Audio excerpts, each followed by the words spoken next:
सभी को जय मसीह की। मेरी आशा है कि सभी अपना VBS प्लान कर रहे हैं और सभी ने निर्णय लिया है कि बच्चों के बीच जाके उनके उद्धार के लिए, उनके जीवन को बदलने के लिए आप उनके लिए मेहनत करेंगे। आज मैं आपको वचन में से कुछ बताना चाहता हूँ, आपको प्रोत्साहित करने के लिए, आपके जीवन में आपको तो थोड़ा प्रोत्साहित करने के लिए, ताकि आप आगे जाके वचन में, VBS में बच्चों के बीच हृदय से और पूरे दिल से काम कर सकें। आइए प्रार्थना करेंगे। पिता परमेश्वर, मैं धन्यवाद देता हूँ, सर्वशक्तिमान परमेश्वर, आज के दिन के लिए धन्यवाद। आपके नाम को ऊंचा उठाता हूँ पिता परमेश्वर, स्तुति करता हूँ, महिमा करता हूँ पिता परमेश्वर, धन्यवाद देता हूँ। राजाओं के राजा, प्रभुओं के प्रभु परमेश्वर, आज के सुंदर दिन के लिए धन्यवाद देता हूँ।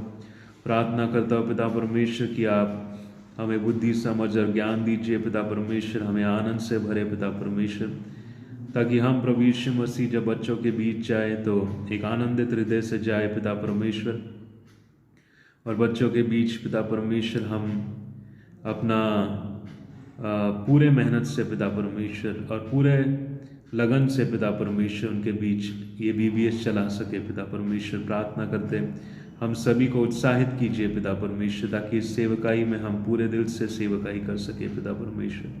धन्यवाद देते प्रभु यीशु मसीह, आपके नाम को ऊंचा उठाते, धन्यवाद देते प्रभु यीशु मसीह के नाम से प्रार्थना करते, आमीन। आज मैं मलाकी के किताब से आपको कुछ बताना चाहता हूँ। मलाकी 2:7 पढ़ेंगे। मलाकी 2:7 में लिखा है, क्योंकि याजक को चाहिए कि वो अपने ओठों से ज्ञान की रक्षा करे और लोग उसके मुंह से व्यवस्था पूछे, क्योंकि वो सेनाओं के यहोवा का दूत है। इसमें 2 चीज़ें कही गई है, एक तो ज्ञान की रक्षा करे और दूसरा लोग उसके मुंह से व्यवस्था पूछे। तो हम ज्ञान की रक्षा कैसे कर सकते हैं, इसको जानने के लिए हम थोड़ा पुराने ज़माने में जाएंगे। पुराने ज़माने में ना किताबें हुआ करती थी ज़्यादा, ना कोई लिखी हुई वस्तु हुआ करती थी, ना कोई पुस्तक हुआ करता था। तो उस समय लोग ज्ञान को पीढ़ी से पीढ़ी तक कैसे बांटते थे? लोग ज्ञान को बांटते थे मुंह से बता के, यानी कहानियाँ बता के, लोगों को सिखा के, और मुंह से बोली हुई बातें पीढ़ी से पीढ़ी तक बच्चों को, नौजवानों को और अगली पीढ़ी को बताई जाती थी, और वो अपने अगली पीढ़ी को बताते थे और वो आगे जाके अपने अगली पीढ़ी को बताते थे। इसी तरह ज्ञान जो था बढ़ता जाता था पीढ़ी से पीढ़ी तक। ज्ञान की रक्षा करना यानी इस ज्ञान को पीढ़ी से पीढ़ी तक बनाए रखना। दूसरी जो बात कही गई है, लिखी गई है कि लोग उसके मुंह से व्यवस्था पूछें। व्यवस्था यानी पुराने नियम में अगर हम व्यवस्था देखें तो उसका मतलब है जो मूसा को व्यवस्था दिया गया था, जिससे इजरायली बुरे और अच्छे के बीच में फ़र्क कर पाते थे, पाप और धार्मिकता के बीच में फ़र्क कर पाते थे। वही व्यवस्था जो थी वो मूसा के समय उन्हें दी गई थी। पर अगर हम आज के बारे में नए नियम के हिसाब से हम देखें तो ये वचन हमारे लिए वो व्यवस्था है। ये वचन हमें बताता है सही और गलत क्या है।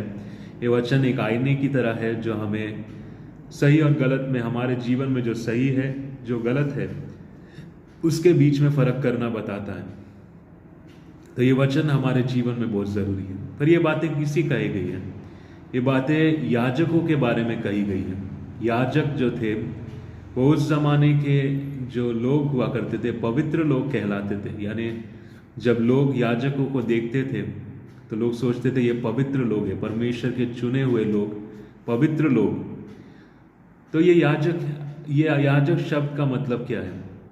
अभी आज जो राम मंदिर का स्थापना हुआ है, ये मंदिर जो है, इस देश में कई मंदिर हैं, इसमें पंडित भी होते, पुजारी भी होते हैं।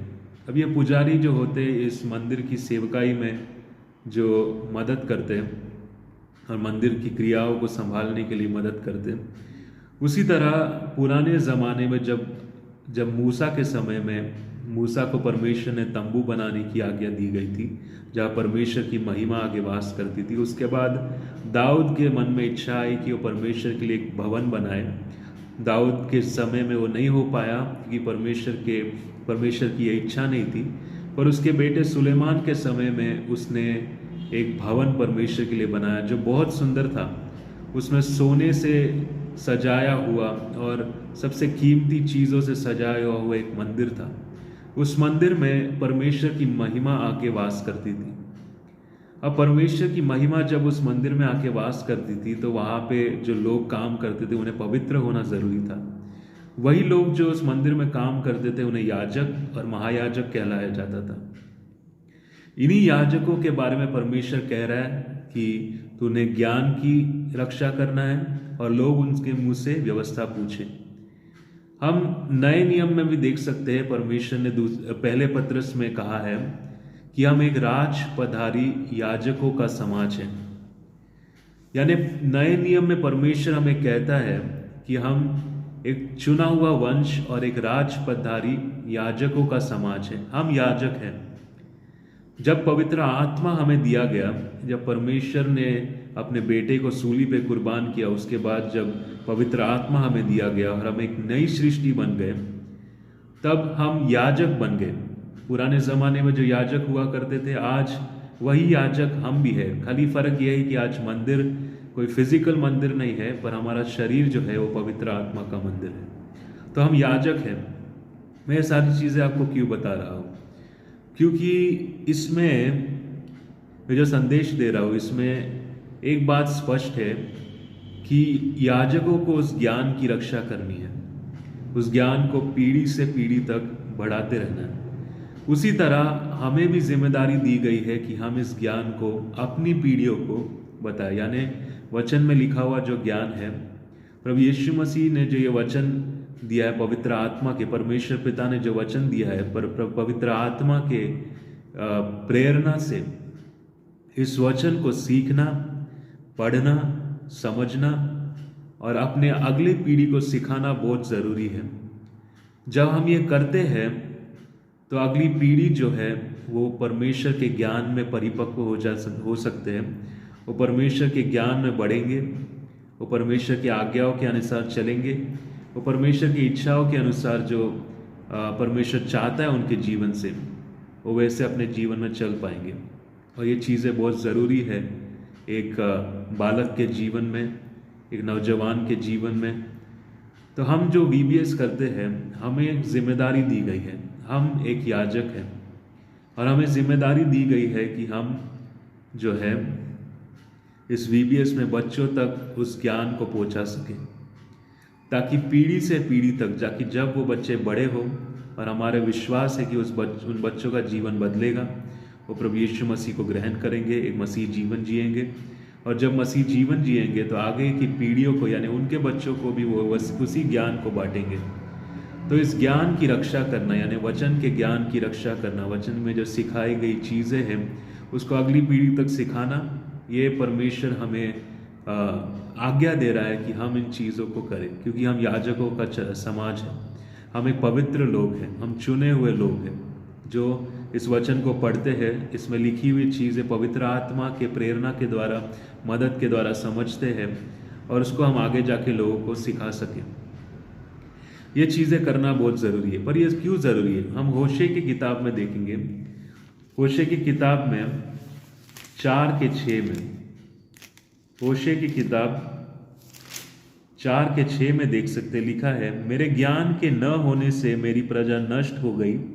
तूने मेरे ज्ञान को तुच्छ जाना है, इसीलिए मैं तुझे अपना याजक रहने के अयोग्य ठहराऊंगा, इसीलिए कि तू अपने परमेश्वर की व्यवस्था को तज दिया है। मैं भी तेरे बाल बच्चों को छोड़ दूंगा। हमें आगे की पीढ़ी को जो है परमेश्वर का ज्ञान क्यों सिखाना है, इस ज्ञान की रक्षा क्यों करना है? हम ऐसा क्यों हो कि वो बच्चे हमारे मुंह से परमेश्वर की व्यवस्था यानी परमेश्वर के ज्ञान को मांगे, को पूछे? ये इसीलिए क्योंकि अगर उनमें वो ज्ञान नहीं है तो वो नष्ट हो जाएंगे। अगर उनमें वो ज्ञान नहीं है तो शैतान उनके जीवन का फ़ायदा उठा सकता है। अगर उनमें वो ज्ञान नहीं है तो उनका जीवन खत्म हो जाएगा।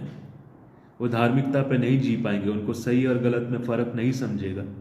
वचन हमें सीधा सीधा बताता है कि क्या सही है। गलातियों के किताब में वचन बताता है शरीर के काम क्या है।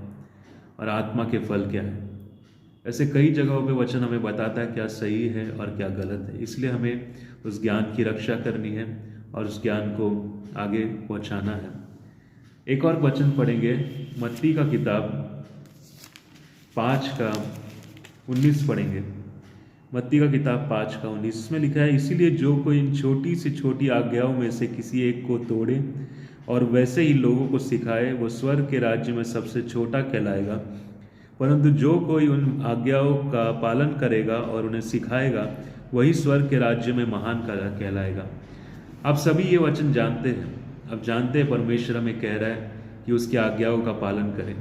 आप जो उस पोजीशन पे हो, उस जगह पे हो अपने जीवन में जहाँ परमेश्वर की उपस्थिति में रहते हो, जहाँ परमेश्वर के अधीन हो के आप रहते हो, परमेश्वर के लिए बनाए गए हो, परमेश्वर की व्यवस्था के अनुसार, परमेश्वर की सिखाए हुए चीज़ों के अनुसार अपना जीवन जीते हो। यह संसार भी जो है वो मूसा, संसार का जो व्यवस्था है, जो न्याय है, वो मूसा की व्यवस्था के ऊपर निर्भर है। उसी के द्वारा ये संसार की जो चीज़ें बनाई गई है, दूसरों की हत्या ना करना, व्यभिचार ना करना, ये सारी चीज़ें कहाँ बताई गई है? मूसा की व्यवस्था में, जो परमेश्वर ने मूसा को दिया। इसमें ये वचन में लिखा है, मत्ती 5:19 में लिखा है, परंतु जो कोई उन आज्ञाओं का पालन करेगा और उन्हें सिखाएगा, वो स्वर्ग के राज्य में महान कहलाएगा। यानी अगर हम उस ज्ञान की रक्षा करेंगे और उसे सिखाएंगे तो हम स्वर्ग के राज्य में महान कहलाएंगे। इसलिए हमें परमेश्वर के ज्ञान की रक्षा करनी है और उसे सिखाना है, ताकि हम स्वर्ग के राज्य में महान कहलाएं और परमेश्वर जो है हमारे जीवन से महिमा पाए। हम जो भी करें, हम जो भी अपने जीवन में हैं, क्या हम परमेश्वर की सहायता के बिना कुछ हो सकते थे? क्या परमेश्वर की मदद के बिना कुछ हो सकते थे? क्योंकि परमेश्वर ने हमें पवित्र आत्मा दिया है, क्योंकि परमेश्वर ने हमें सिखाया है अपने वचन के द्वारा, इसीलिए हम अपने जीवन में कुछ कर पा रहे हैं, क्योंकि परमेश्वर के द्वारा वो सारी चीज़ें मुमकिन है। इसलिए मैं आपको प्रोत्साहित करता हूँ, जब आप BBS के लिए जाओ तो इसी ज्ञान को आप बच्चों को बांटो, यही ज्ञान आप बच्चों को सिखाओ, ताकि वो आगे जाके अपने बच्चों को सिखाए और पीढ़ी से पीढ़ी तक मसीह लोगों के बीच ये ज्ञान सुरक्षित रहे और ये ज्ञान बढ़ता रहे, वचन लोगों तक पहुँचे। ये ज़रूरी है। सभी को जय मसीह की। परमेश्वर आप सभी को आशीष दे।